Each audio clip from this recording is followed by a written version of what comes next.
مسعود رضا صاحب، آپ کا کیا پوائنٹ آف ویو ہے؟ جو ایک تو پہلے الیکشنز 8 فروری بڑی تاخیر سے، پھر اس کے بعد انتخابی نتائج، پھر اس کے بعد حکومت سازی کا ایک معاملہ، پھر اب یہ سلسلہ چل پڑا ہے، کیا موڈ کیا نظر آ رہا ہے آپ کو؟ ماحول کیا نظر آ رہا ہے؟ اور 5 سال کیسے دیکھ رہے ہیں آپ ابتدائی جو اجلاس ہیں ان کو دیکھتے ہوئے؟ دیکھیں، پی ٹی آئی کے خمیر کو سمجھنا پڑے گا۔ پی ٹی آئی کے خمیر میں مفاہمت نہیں ہے، اور پی ٹی آئی کو جو ووٹ پڑا ہے وہ بھی مفاہمت کا ووٹ نہیں پڑا ہے، وہ بھی ووٹ وہی پڑا ہے کہ وہ مزاحمت کریں، اور مزاحمت جب تک کرتے رہیں گے، اگر وہ نون لیگ کے ساتھ، پیپلز پارٹی کے ساتھ، ان جماعتوں کے ساتھ بیٹھنے کی کبھی بات کریں گے تو وہ اپنا ووٹ بینک بھی لوز کریں گے، اپنی مقبولیت کو بھی کھو دیں گے۔ لہٰذا ان کو یہ سوٹ نہیں کرتا، ان کی سیاست یہی ہے کہ وہ ان پارٹیوں کے اگینسٹ ہی کھڑے رہیں گے۔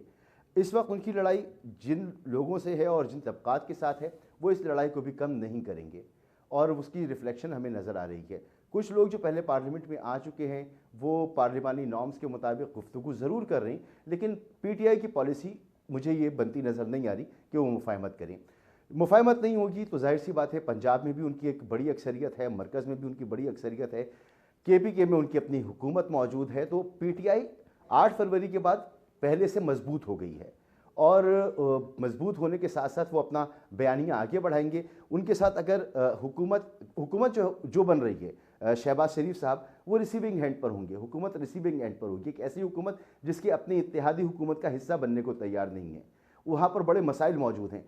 پھر معاشی صورتحال جو ہے وہ ہمیں اچھی نظر نہیں آ رہی ہے، سب جانتے ہیں کہ مہنگائی بڑھے گی، لوگوں پر بوجھ پڑے گا، تو وہ جو گالیاں سننی ہیں وہ سننے کو بھی کوئی تیار نہیں ہے۔ تو ایک طرف عوام میں اعتماد نہیں ہے اس حکومت کا، یہ آپ جانتے ہیں کہ الیکشن میں جو کچھ ہوا، اور جس طرح کے الیکشن میں آپ نے خود ذکر کیا،